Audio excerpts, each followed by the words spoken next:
Bismillahirrahmanirrahim. Yang terhormat Bapak Kepala Sekolah SD Negeri Pengenyar, Kecamatan Mujair, Kabupaten Sumbawa, Nusa Tenggara Barat. Alhamdulillah, puji syukur kehadirat Allah Subhanahu wa Ta'ala. Hari ini kita diberikan kesehatan.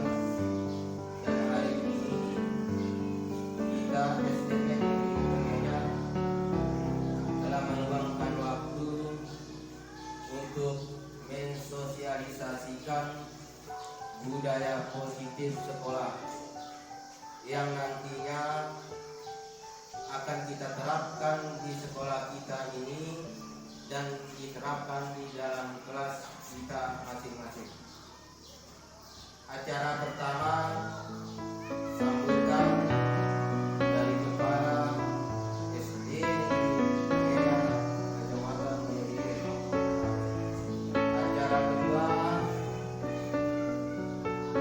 sosialisasi budaya positif sekolah dan keyakinan kelas.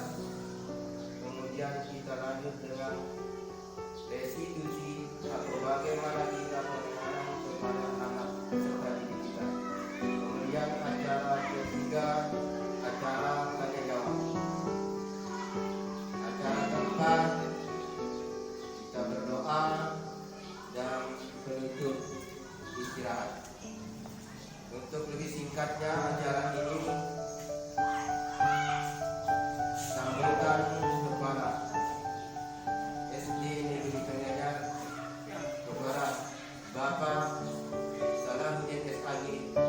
Disilakan.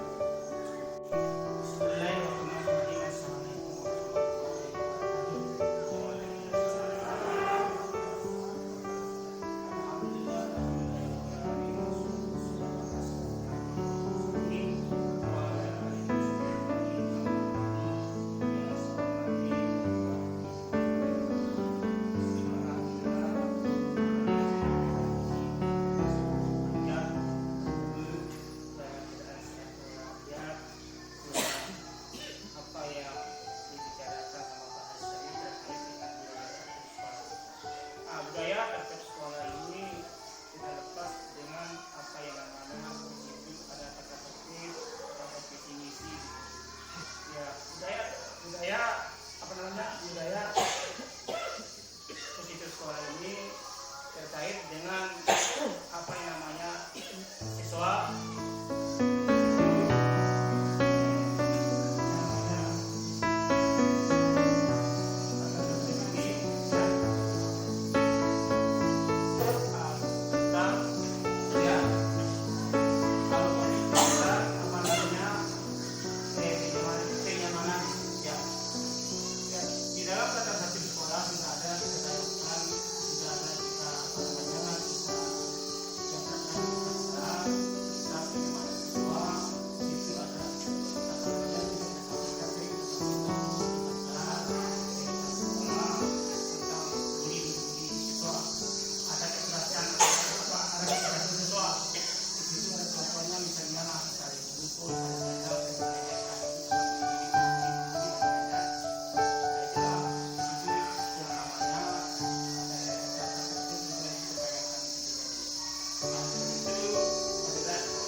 frustrasi, sesuai yang meminum minuman keras sering terjadi kita dengar di dalam televisi. Hal itu adalah penekanan dari pendidikan kita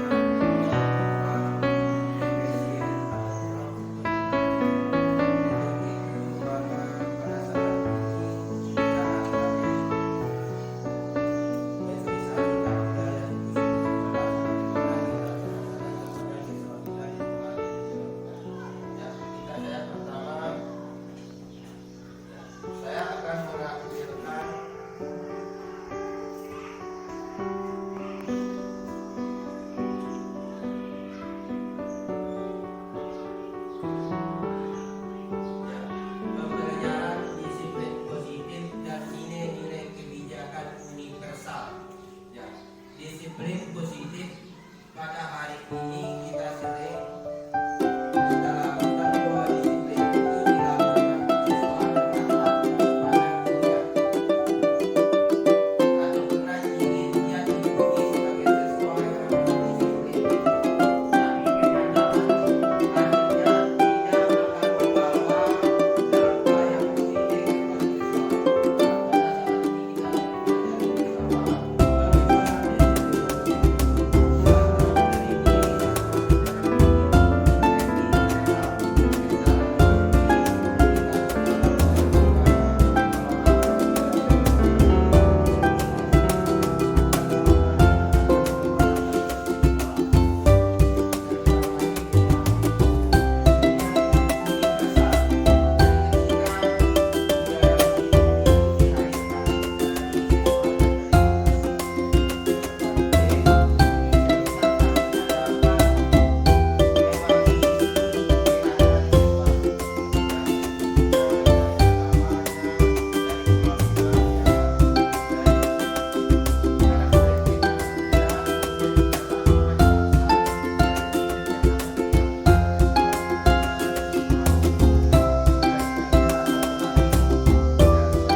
Kepada Bapak Ibu guru yang membuka acaranya, karena saya berharap kepada Bapak Ibu untuk dapat membuka acaranya.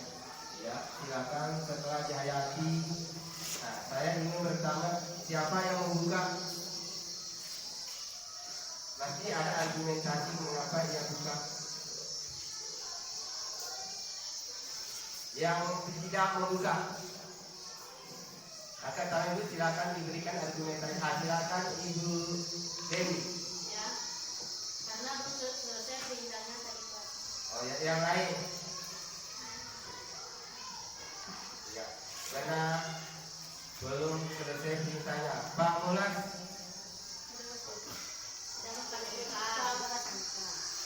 Apa alasan kenapa Bapak tidak membuka? Karena tadi ada perkataan jangan menghiraukan perkataan saya. Iya. Jadi ini adalah pemantik. Apapun diperintahkan oleh guru atau pendidik kepada siswa, kalau siswa itu tidak merespon, tidak sesuai dengan keinginannya, maka dia tidak akan membuka. Begitu juga perintah kita. Banyak siswa kita yang kita perintah hari ini kan tidak mau, karena tidak ada respon dari dirinya, tidak ada lahir dari intrinsik dari internal dari pikirannya sendiri bahwa apa yang diperintahkan itu sesuai dengan apa yang dia inginkan. Nah, begitu juga kita, kalau kita tidak ingin membuka inspirasi, kita tidak membuka, karena ada rahasia, ada apa, kita tidak mau. Jadi semua kontrol itu berada pada diri kita. Tidak bisa orang lain merubah diri kita, hanya diri kita sendiri yang dapat merubah diri kita. Nah, begitu juga kepada siswa saja bisa merubah dirinya, kita hanya bisa menuntun saja. Saya, nah itulah awal perawalan kita untuk menciptakan budaya positif. Ini hanya pembukaan saja. Nah, nanti kita ilustrasi dulu mengontrol yang pada hari ini kita sulit untuk mendidik siswa kita. Nah, dan sekarang ada ahli memberikan kita pengetahuan bagaimana kita mendidik anak agar anak itu benar-benar sesuai dengan apa kebutuhan belajar, sesuai dengan karakteristik jiwa masing-masing. Ya, saya akan mengilustrasikan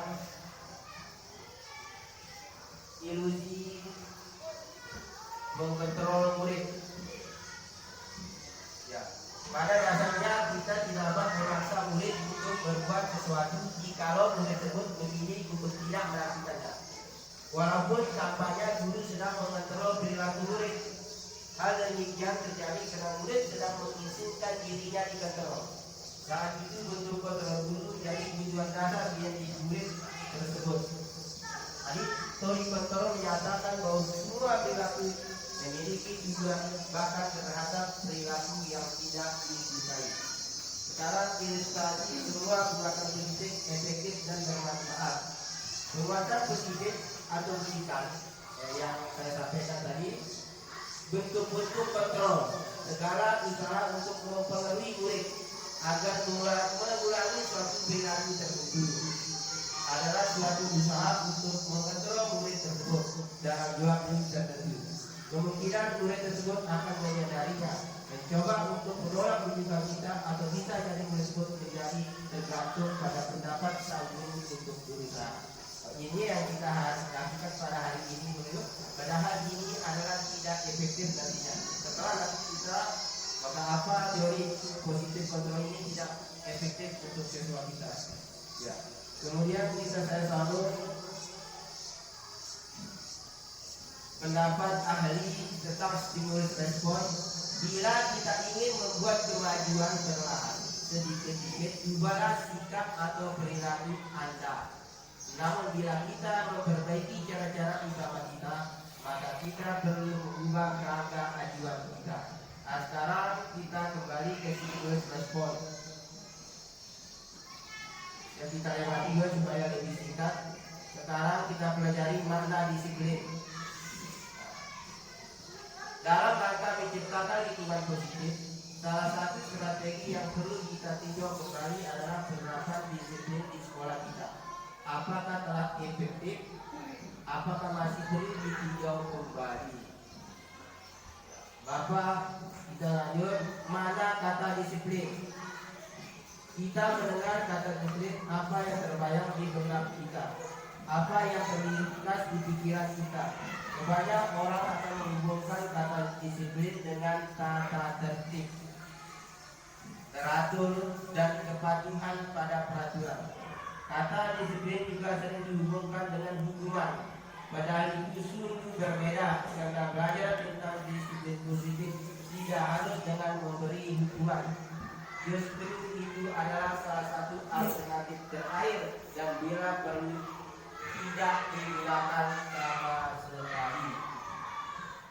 Sehingga Bapak Pendidikan Raja Dewantara menyatakan bahwa di mana ada kemerdekaan, disitulah ada disiplin yang kuat. Sungguh pun disiplin itu bersifat fildestruktif, yaitu kita sendiri yang mewajibkan kita sekeras-kerasnya, misalnya atas diri kita sendiri. Sebab jikalau tidak dapat melakukan disiplin, wajib penguasa lain mendisiplin diri kita, dan peraturan demikian itu harus ada dalam zona yang berbeda. Jadi disiplin itu tidak harus kita mengekang siswa kita. Kita memberikan mereka tapi bertanggung jawab atas perilaku yang dia kerjakan.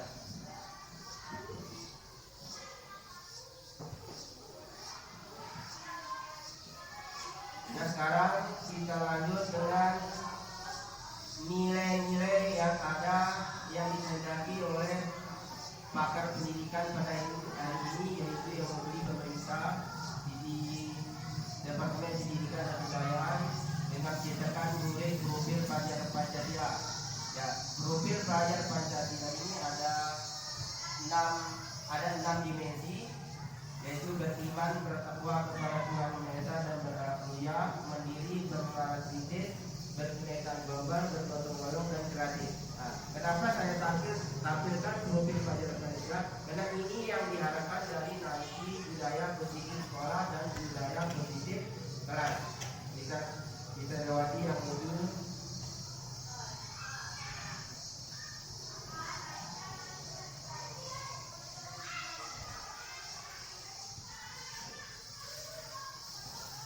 Ya, sekarang kita akan mempelajari teori motivasi, hukuman dan penghargaan. Di sini akan Bapak Ibu guru kita akan membawa dari alur pertama, nanti kita memberikan hukuman kepada siswa. sekarang mari kita belajar sedikit demi sedikit akan merubah pemikiran kita dan hubungan yang penghargaan yang kita berikan kepada siswa kita akan berubah menjadi restitusi. Ya, hukuman penghargaan itu tidak akan membawa dampak baik ke depan bagi siswa kita. Dan ada akhirnya ada yang ditawarkan yaitu restitusi adalah cara yang terakhir untuk kita mendidik siswa kita. Ya, kita akan mulai pertama dengan motivasi perilaku manusia. Ada 3 motivasi perilaku manusia. Jadi siswa kita berperilaku di dalam sekolah, di dalam kelas itu ada 3 yang motivasi dia lakukan. Pertama, untuk menghindari ketidaknyamanan atau hukuman. Misalnya siswa kita datang ke sekolah tepat waktu, kadang-kadang yang untuk menghindari ketidaknyamanan atau teguran dari kita yang tidak sedap didengar, kemudian atau menghindari hukuman yang diberikan oleh bapak ibu guru. Yang ketiga, siswa melakukan untuk mendapatkan imbalan atau penghargaan dari orang lain. Kadang-kadang kita di dalam kelas umumnya kita memberikan motivasi kepada siswa dengan cara memberikan penghargaan. Misalnya kadang-kadang siapa yang sudah selesai kita berikan hadiah, atau kadang-kadang yang sudah selesai silakan cepat pulang. Itu maka mereka berbuat itu untuk mendapatkan penghargaan. Ini sangat fatal sekali pada untuk masa depan anak-anak. Dan nanti kita akan pelajari lebih lanjut mengapa ahli mengatakan seperti itu. Untuk yang ketiga, untuk menjadi orang yang mereka inginkan dan menghargai diri sendiri dengan nilai-nilai yang mereka percaya. Dan inilah yang diharapkan dari dunia pendidikan. Bagaimana siswa itu berperilaku positif, yaitu kita pilih motivasi yang ketiga, yaitu untuk menjadi orang yang mereka inginkan dan menghargai diri sendiri dengan nilai-nilai yang mereka percaya. Sekarang dalam benak kita mungkin apa yang diinginkan dan menghargai itu, apakah dia mengetahui? Nanti kita bahas maka akan kelihatan bahwa apa yang dipikirkan oleh seseorang seperti ini kita akan bahas pada akhir sesi sosialisasi ini. Ya, sekarang kita pelajari hukuman dan penghargaan yang sering kita lakukan selama ini di dalam sekolah kita dan di kelas kita. Misalnya kita buka dalam satu kasus supaya kita lebih memahami. Misalnya kasus pertama bisa dilihat di layarnya atau saya terbesar. Bagus kan? Kalau bisa, IPA kurang menguasai pelajaran matematika, sehingga pada saat pelajaran tersebut berlangsung, ia lebih banyak berdiam diri atau menggambar di buku pelajarannya. Pada saat guru matematikanya, Pak Seno, menanyakan pertanyaan IPA menjadi gugup dan tidak sengaja menjatuhkan tasnya dari kursi, serta tiba-tiba menjadi gagap pada saat berupaya menjawab. Seluruh kelas pun tertawa melihat perilaku IPA yang berbicara tergagap dan terkejut tersebut. Pak Seno pada saat itu membiarkan teman-teman IPA menertawakan IPA yang tergagap dan malu luar biasa, dan malahan minta IPA untuk maju ke depan dan berdiri di depan kelas sambil menunjuk hidungnya karena tidak bisa menjawab pertanyaan Pak Seno. Kelas semakin gaduh dan anak-anak pun tertawa melihat IPA di depan kelas memegang ujung hidungnya. Nah, dari peristiwa tersebut, apakah Anda setuju dengan tindakan Pak Seno terhadap IPA? Merasa? Ya. Apa rasa Ibu? Dalam sana itu sama dengan membiarkan anak-anak berperilaku seenak-enaknya, sehingga anak ini bisa suatu saat akan trauma dengan hal tersebut. Iya, terima kasih Ibu. Alhamdulillah, jawaban yang luar biasa yang sesuai dengan putusan para ahli bahwa karena akan mengakibatkan sesuainya apa yang dikatakan oleh Ibu ya, bahwa akhirnya akan dia trauma, merasa malu di dalam kelas sehingga dia akan merasa minder. Nah, satu minder akan mematikan instingnya. sekali lagi ia berbuat seperti itu, dibully oleh temannya, oleh gurunya, maka dia akan maka karakteristiknya atau jiwanya itu akan menurun. Untuk itu maka pada sesi berikutnya ada cara bagaimana kita mengulangi yang kita memperbaharui apa yang dilakukan oleh Pak Seno. Alhamdulillah kita telah melakukan hal yang terbaik untuk siswa kita di dalam kelas. Menurut Anda, tindakan Pak Seno terhadap MIPA adalah sebuah hukuman atau konsekuensi? Ya, konsekuensi yang lain itu. Nah, mari nanti kita belajar bersama nih. Silakan keluarkan apa yang ada di pikiran ibu dan nanti akan terkolek kalau bahasa sekarang kan terkolek dalam perjalanan berikutnya. Karena baru kita akan menemukan suatu pemahaman yang luar biasa. Ya, sebagai konsekuensi. Sebenarnya itu ibarat sebuah hukuman. Karena hukuman itu dapat memalukan siswa. Nah, kalau konsekuensi tidak begitu parah, ya. Nanti akan kita jelaskan untuk berikutnya. Sekarang kita lanjut hukuman, konsekuensi dan restitusi. Dalam menjalankan peraturan ataupun keyakinan kelas atau sekolah, yang dulunya yang disebut dengan aturan kelas, sekarang diubah keyakinan kelas karena yang membuatnya adalah siswa sendiri, datang dari internal dia sendiri, pemikiran dia sendiri, sehingga ia yang menentukan apakah dijalankan atau tidak. Karena ada hubungannya nanti dalam kita menyelesaikan masalah siswa kita dengan cara manajer. Ada caranya nanti itu. Ya. Bila ada suatu pelanggaran, tentunya suatu harus terjadi. Untuk itu kita perlu meninjau ulang tindakan berdasarkan peraturan atau perintah kelas kita. Dan kita lanjut. Nah, ini adalah hukuman berat. Hukuman dikatakan oleh ahli itu identitas gagal. Kalau identitas sukses, ada dua, konsekuensi dan restitusi. Nah, yang diharapkan oleh ahli kepada dunia pendidikan sekarang adalah restitusi. Tapi kita berikan kalau hukuman sesuatu yang menyakitkan harus terjadi. Dan kita telah pernah menjadi siswa bagaimana kita berikan hukuman oleh pendidikan yang dulu ya. Kan sampai hari ini kita tidak terlupakan, begitu menyakitkan juga. Kemudian tidak nyaman untuk murid untuk jangka waktu panjang. Nah, sampai hari ini kita tidak melupakan perilaku guru kita sama dulu. Kemudian korban mendapatkan keadilan, misalnya dia bertengkar dengan dua orang atau merusak buku temannya, maka yang menjadi korban mendapat keadilan. Kemudian murid atau anak akan tersakiti, minimal jiwanya dan fisiknya tersakiti kalau kita berikan hukuman, dan itu tidak berdampak baik untuk siswa. Kemudian sudah bekerja bisa ya. Sedangkan konsekuensi sesuatu yang harus terjadi, tidak nyaman untuk murid, anak untuk jangka pendek. Nah, ini anak ini untuk jangka panjangnya hukuman. Kalau konsekuensi itu jangka pendek, korban bisa diabaikan, murid anak dibuat tidak nyaman. Contoh, kalau konsekuensi, misalnya siswa menjatuhkan air minum di atas meja temannya, maka konsekuensinya siswa itu membersihkan air yang jatuh di atas meja. Itu konsekuensinya. Ini bukan hukuman. Nah, tapi nanti restitusinya berbeda. Restitusinya kita panggil, misalnya masalahnya sedang bermain di lapangan, misalnya bermain bola, kemudian kena tegang, sepak dia berkelahi dan menyenggol baju temannya sehingga kancing bajunya copot satu.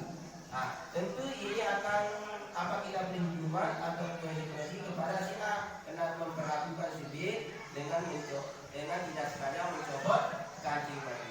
Maka saya orang guru akan dipanggil. Nah, ini ada apa masalah? Dia yang menceritakan masalah. Pak, tadi saya main bola, emosi saya melambung, kemudian menarik baju si B. Nah, karena saya tergesek kaki saya oleh kaki dia dan saya terasa sakit. Nah, terus bagaimana kamu B? Ya Pak, baju saya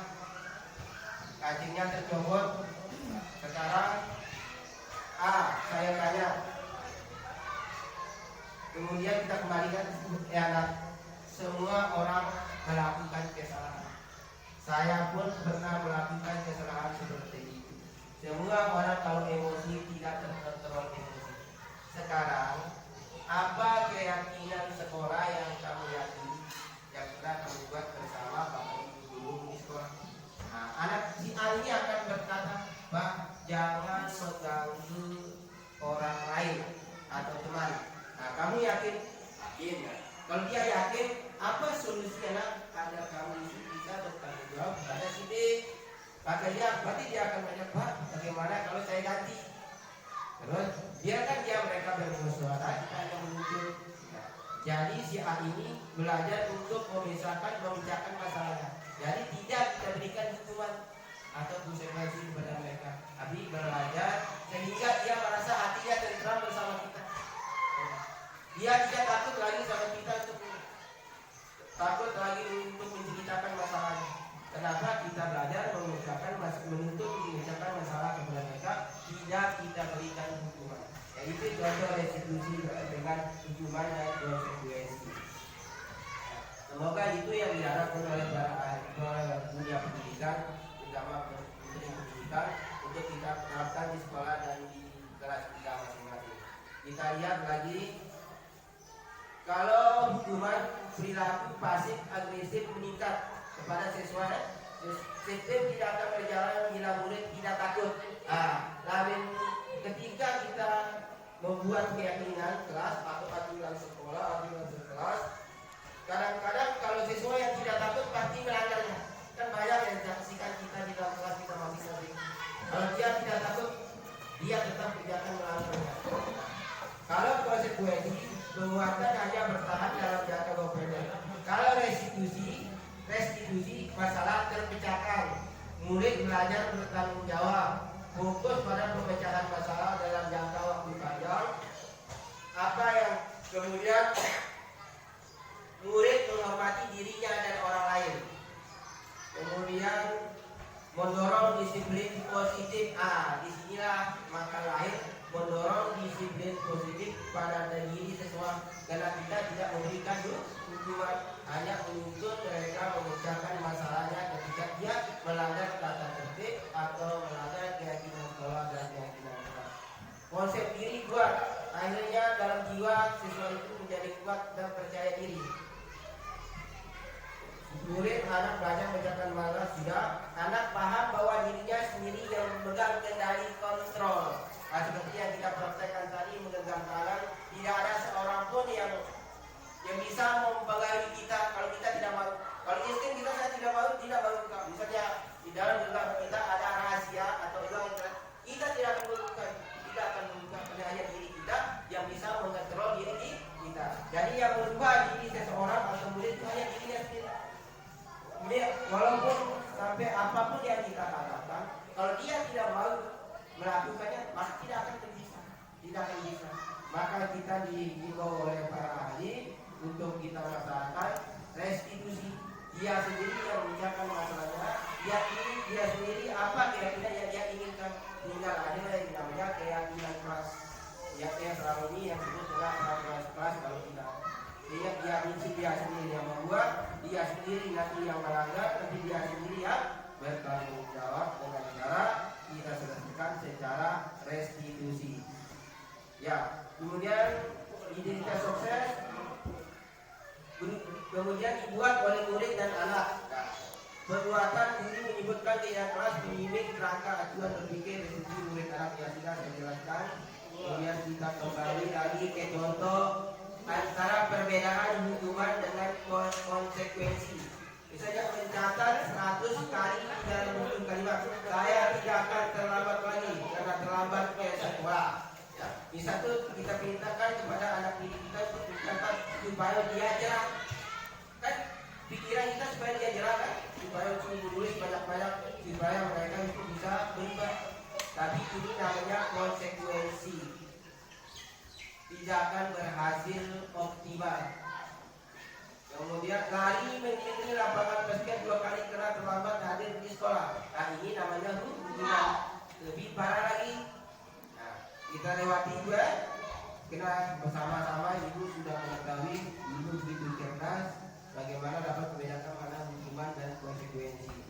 Kita sekali lagi, misalnya menjemur di lapangan basket pukul 12 jam, karena ngobrol dengan teman, ini luar biasa hukumannya, akan menjadi fatal dalam jiwa kita. Dan akhirnya kita dimusuhi oleh sesama kita. Dan akhir hayatnya tidak akan dilupakan. Ya. Kemudian kita lanjut, didukung oleh penghargaan. Nah, ini yang sering kita lakukan tetapi tidak terasa akan dampak negatifnya kepada siswa, yaitu kita berikan penghargaan. Ya, sekarang kita lihat ahli mengatakan ada sebuah pepatah, saat kita berulang kali menjanjikan hadiah kepada anak-anak agar berperilaku bertanggung jawab, atau kepada seorang murid agar mempelajari sesuatu yang baru, atau kepada seorang karyawan agar melakukan pekerjaan yang berkualitas, kita sedang berasumsi mereka tidak dapat melakukannya, atau mereka tidak akan memilih untuk melakukannya. Ya, kami telah pendapat ahli memang benar. Pada saat kita ingin memberikan penghargaan atau hadiah, kita yakin anak itu tidak mau melakukannya, sehingga kita mendorong untuk memberikan hadiah agar mereka mau mengerjakan. Coba kita pikir sama-sama, kita mengalihkan ke dalam hati pikiran kita. Pada saat kita anak-anak kita disuruh belajar, bagaimana anak ini supaya dia bisa mau, maka inisiatif kita diberikan hadiah. Nah, saat ini pikiran pertama kita ini sesuai tidak mau melakukan, sehingga berpikir kita supaya mau kita berikan hadiah. Ya, kita berpikir untuk berikan hadiah. Kemudian kita baca satu kasus dulu ya.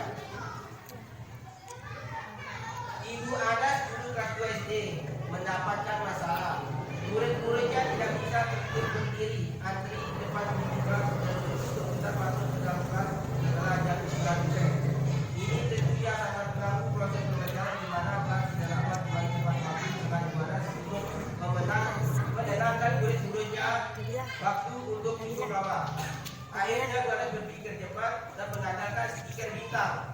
Bagi anak sering kita lihat ini siapa yang tertib masuk ke dalam kelas beri stiker bintang. Ditempel di dalam kelas di video.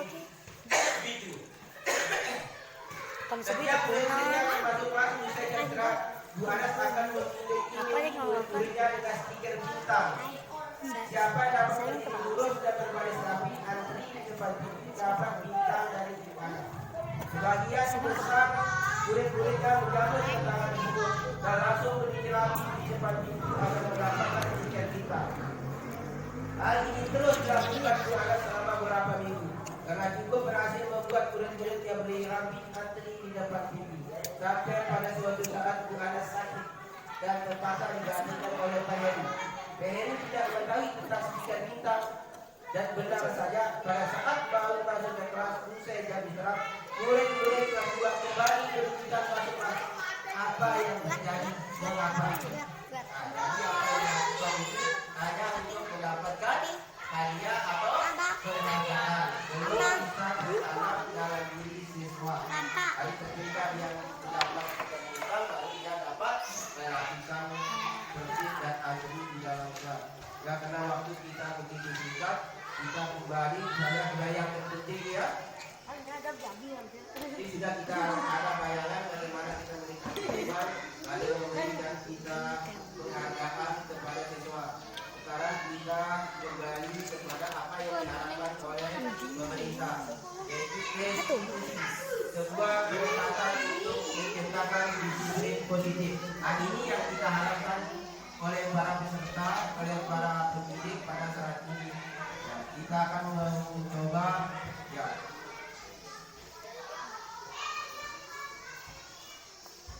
Restitusi, sebuah cara menanamkan disiplin positif pada murid. Ya, kita baca dulu ya. Restitusi adalah proses menciptakan kondisi bagi murid untuk memperbaiki kesalahan mereka, sehingga mereka bisa kembali kepada kelompok mereka dengan karakter yang lebih kuat. Jadi anak, ketika kita berikan hukuman, maka dia malu akan kembali kepada komunitasnya atau populasinya. Tapi kita kembali kepada temannya, dia malu atau dia merasa bersalah.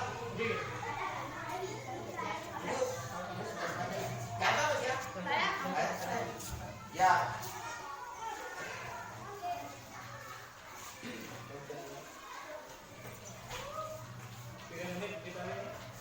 Ya. Tadi gua sampai paham sedikit.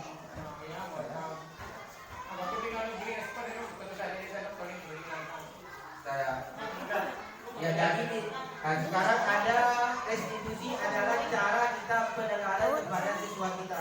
Yang dalam kita tidak lagi berikan hukuman atau persekusi, tapi restitusi. Restitusi adalah proses menciptakan kondisi bagi murid untuk memperbaiki kesalahan mereka sehingga mereka bisa kembali pada kelompok mereka dengan karakter lebih kuat. Jadi dia kembali tidak ada rasa malu, tidak lagi merasa bersalah, tapi dengan rasa dia ingin menjadi orang yang baik. Jadi dia malu tuh lagi bertemu dengan guru yang itu, karena kita tidak berikan hukuman, tapi berikan restitusi. Ya, nanti kita contoh restitusi ya. Lanjut. Atau kita langsung restitusi bukan. Ya, kita break sebentar, kita. Guru hebat, kita lanjut. Yang ingin bertanya silakan. Dan jawab potensi dia nih. Bertanya dia. Bea mana? Bertanya dia Bea kita saya. nih, pajak kita nih. Berat. Ini bingung. Maju kakak. Antar. Ya. Terima kasih saya ucapkan kepada Pak Aris, Bapak Kepala Sekolah dan teman-teman guru memberi kesempatan kepada saya untuk mengajukan pertanyaan. Pertanyaan saya ini tidak muluk-muluk, Pak. Saya pribadi mengalami hal tersebut. Tindakan kekerasan sudah tidak bisa diterapkan oleh guru di sekolah. Kita kasih tugas minggu ini sudah selesai. Kita kasih kesempatan di sekolah dan diselesaikan. Kalau ada hafalan atau praktek ibadah, anak-anak itu tidak ke sekolah. Kadang satu kelas tiga murid tidak datang sekolah, sehingga saya sebagai guru bingung menghadapi anak-anak ini. Bingung apa yang harus saya lakukan. Ambil kekerasan tindakan sedikit tidak boleh, sehingga anak-anak ini sudah masa bodoh. Apalagi kita sudah mengalami nih Pak, KKM atau kurikulum K13 ini masih berjalan Pak ya. Merdeka ini kurikulum Merdeka masih kelas 1 4, tetapi K13 ini masih berjalan. Sehingga nilai di KKM, standar KKM itu contoh agama kelas rendah itu 70, kelas tinggi 75. Sehingga orang tua sendiri Pak, oh hebat nilai anak saya itu 75, sudah tidak ada nilai merah. Padahal itu mereka tidak tahu bahwa standar KKM itu sama nilai kurang. Sehingga orang tua itu hanya melihat nilai anak, tidak membaca deskripsi rapor. Padahal itu ada sangat baiknya, ada cukup, ada sedang. Nah, bagaimana tindakan saya itu Pak? Solusinya dari Pak Haris atau Bapak Kepala Sekolah atau kepada rekan-rekan guru ini untuk menghadapi masalah saya. Karena saya ini kapok dengan apa yang saya lakukan. Saya katakan Pak. Ya, terima kasih. Saya ucapkan kepada teman-teman, Assalamualaikum warahmatullahi wabarakatuh. Ya, terima kasih kepada ibu kalian Israel, berbiasa permasalahan yang dihadapi sehubungan dengan budaya positif yang kita sosialisasikan pada hari ini. Ya, sebagaimana yang kita ketahui bersama bahwa semua siswa pernah melakukan kesalahan. Untuk itu pada hari ini kita akan mempelajari budaya positif untuk menangani permasalahan yang ada pada peserta didik kita masing-masing, terutama yang disampaikan oleh ibu kalian di SAG, memang luar biasa permasalahan di tempatnya kemudian kita kembali kepada untuk menyelesaikan masalah tersebut, yaitu ada 3 hal yang harus kita lakukan.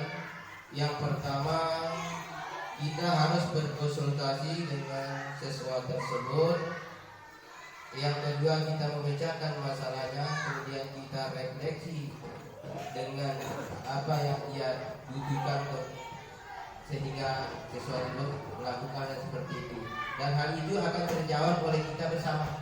Kita yang akan menjawab bersama sesuai dengan apa yang dipaparkan oleh para ahli tentang budaya positif. Dan hari ini saya paparkan ke depan, ada di layar, tentang kebutuhan 5 kebutuhan dasar manusia.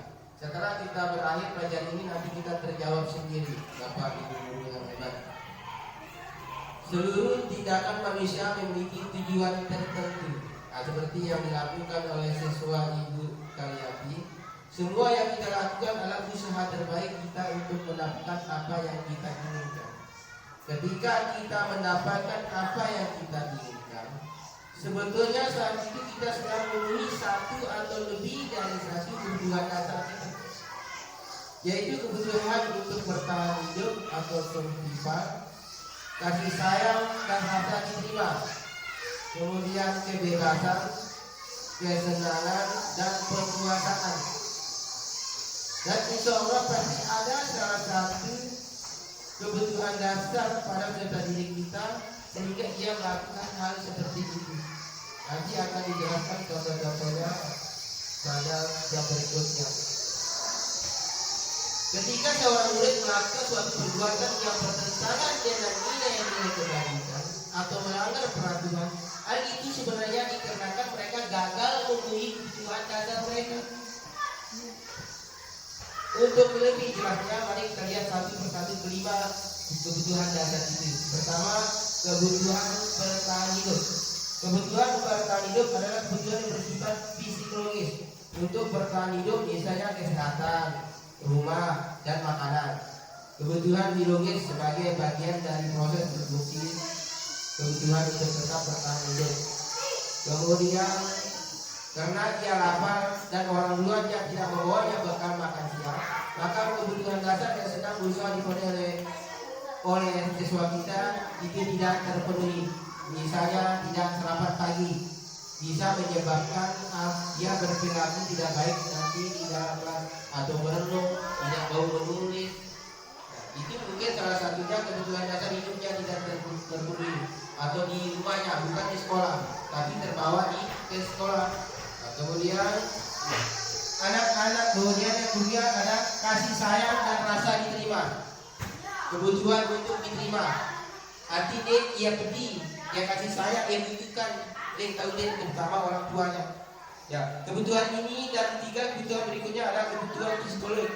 Kebutuhan untuk disayangi dan diterima memiliki kebutuhan akan hubungan dan koneksi sosial. Kebutuhan untuk memberi dan menerima kasih sayang, dan kebutuhan untuk merasa menjadi bagian dari suatu kelompok.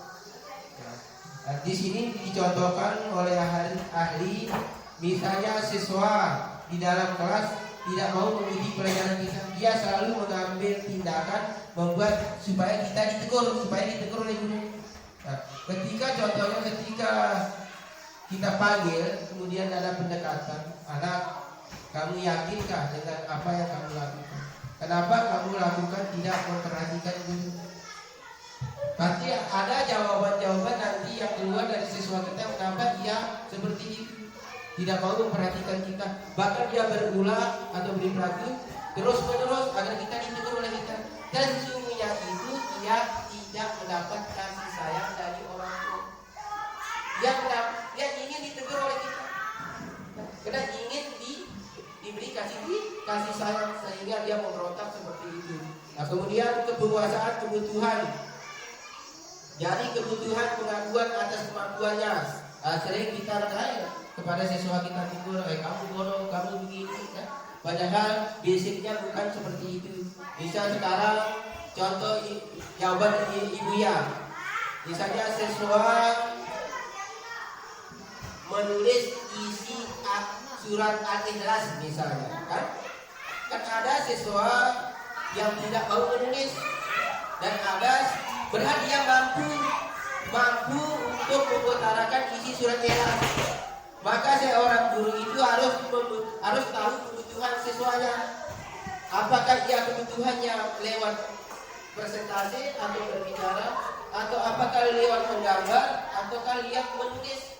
Kan selama ini hanya satu saja keinginan kita. Kalau ingin dia mengutarakan pendapatnya lewat menulis, kita paksa dia menulis. Kita melakukan sama. Padahal itu berbeda. Setiap individu itu berbeda cara. Itu tempat kesalahan kita semua. Seluruh pendidik, seluruh Indonesia. Bapak Ibu guru ya, seluruh kita hanya memperlakukan satu cara saja. Kalau kita mintakan untuk menulis, semuanya menulis.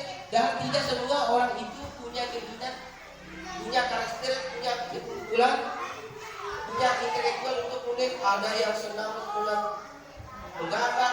Dia menggambar misalnya mana sudah dia dengan menggambar silakan.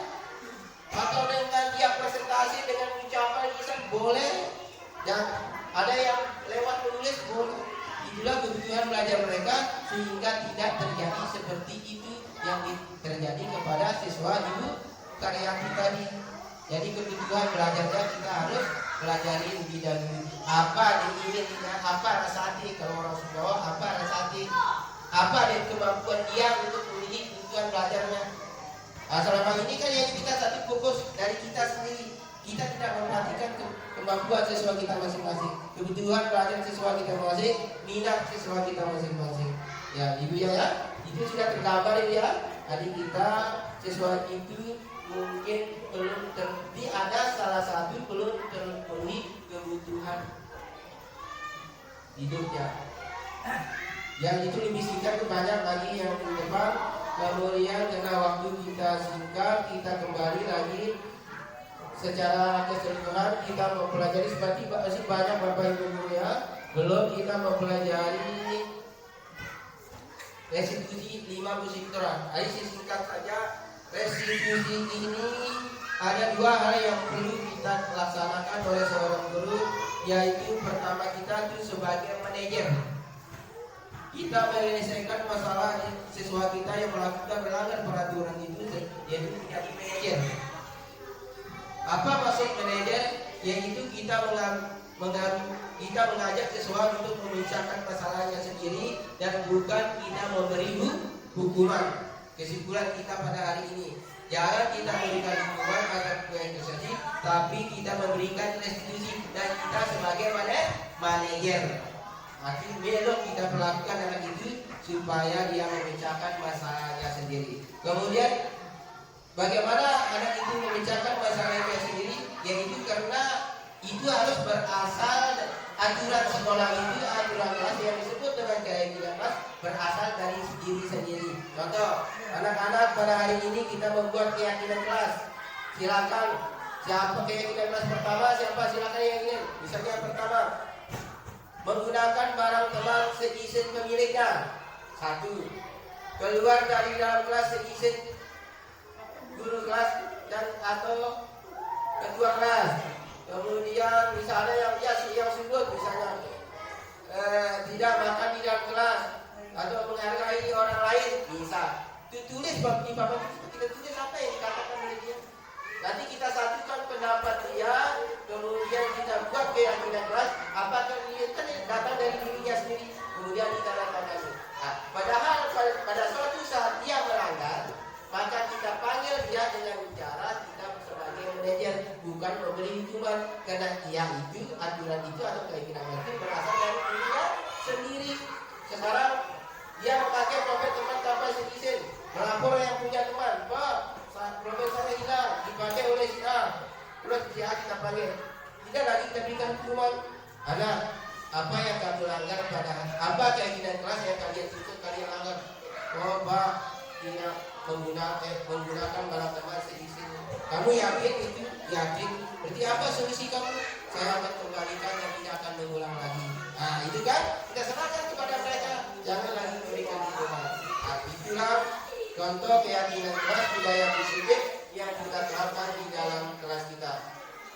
Dan insya Allah yaitu kita sebagai untuk memecahkan masalahnya kita sebagai manajer dan jalannya secara restitusi, yaitu yang didapatkan Bapak Ibu Guru bagaimana budaya positif di sekolah. Ini hanya sedikit dari pengetahuan dan semoga ke depan kita nanti ada waktu kita sambung lagi ya Pak, akan lebih perjelas kita sendiri kita sambil bertanya bagaimana kita bentuk budaya sekolah kita, budaya kelas yang akan menghasilkan keyakinan kelas ke dunia sekolah agar sekolah kita menjadi nyaman, tertib dan dalam proses pembelajarannya pun akan menjadi lancar.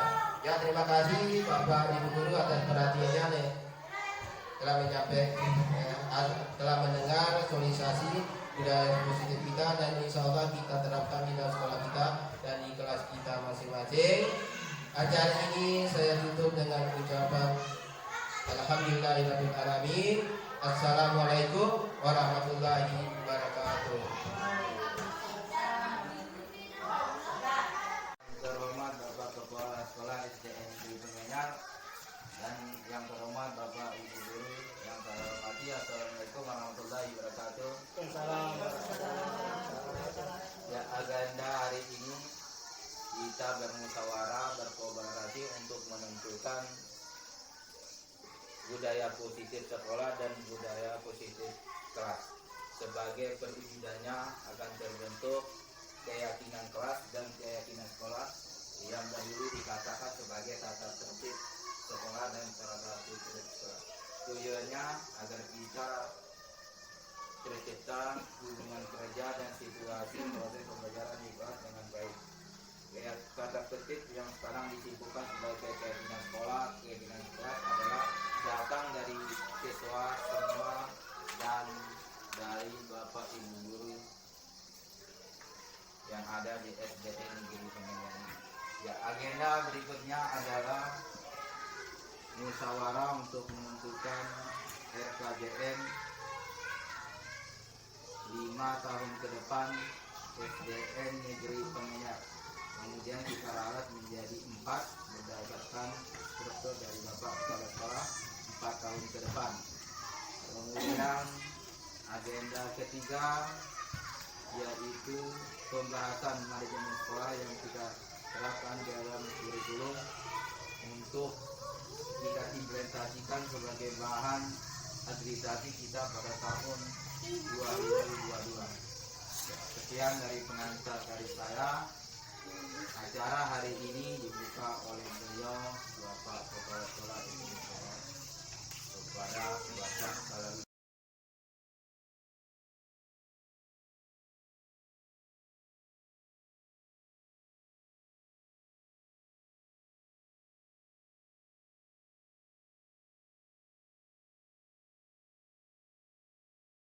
Ya, alhamdulillah Bapak Ibu Guru, pada hari ini rapat untuk penyusunan keyakinan kelas budaya positif sekolah, kemudian penyusunan RKJM sekolah dan pengembangan kurikulum sekolah telah kita sepakati bersama. Kemudian sekarang kita minta persetujuan dari Bapak Ibu Guru dan Kepala Sekolah untuk menyimpan hasil kolaborasi dan kesempatan kita. Hitungan dimulai. Hitungan mundur. 3, 2, 1. Iya. Simpan. Setuju? Ya, alhamdulillah Bapak Ibu Guru, hari ini kita selesai kita musyawarah dan terima kasih sebanyak-banyaknya atas kerjasamanya. Ya, kami dari panitia penyelenggara mengucapkan terima kasih. Assalamualaikum warahmatullahi wabarakatuh.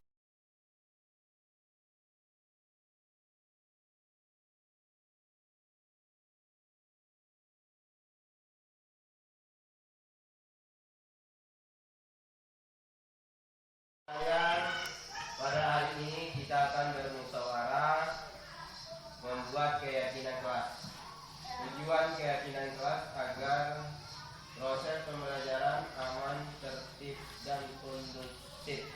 Jadi keyakinan kelas ini kita serahkan kepada kalian.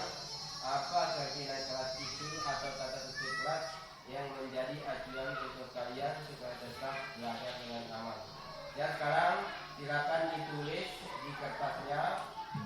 Kemudian setelah ditulis apa keinginan kelas yang diharapkan, satu orang satu saja. Nanti kita tempelkan di papan tulis. Nah, setiap keinginan kalian, kebutuhan belajar kalian tentang keyakinan kelas kita tempelkan nanti di papan tulis dan kita diskusikan. Ya, silakan dimulai. Oke,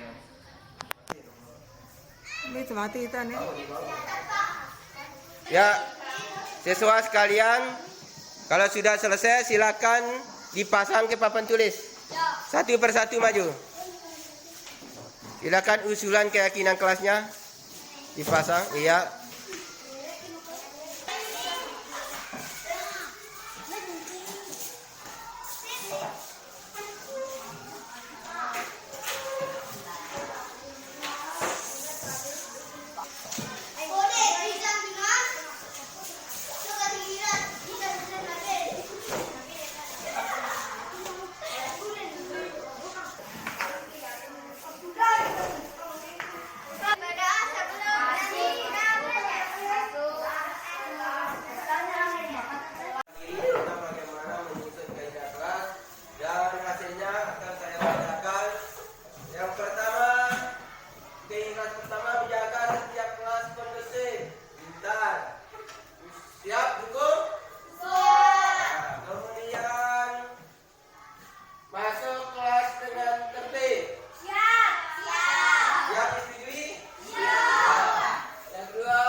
Assalamualaikum warahmatullahi wabarakatuh.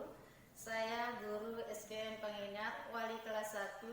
Bersama ini anak-anak telah sepakat membuat keyakinan kelas atau kesepakatan kelas. 8 poin. Yang pertama, hadir tepat waktu. Yang kedua, menjaga kebersihan kelas. Yang ketiga, membaca doa sebelum dan sesudah belajar. Yang keempat, meminta izin setiap keluar kelas. Yang kelima, berbicara sopan di dalam kelas. Yang keenam, buang sampah pada tempatnya. Yang ketujuh, saling menghargai. Yang kedelapan, aktif dan semangat belajar. Terima kasih. Mungkin ini yang dapat saya sampaikan. Assalamualaikum warahmatullahi wabarakatuh.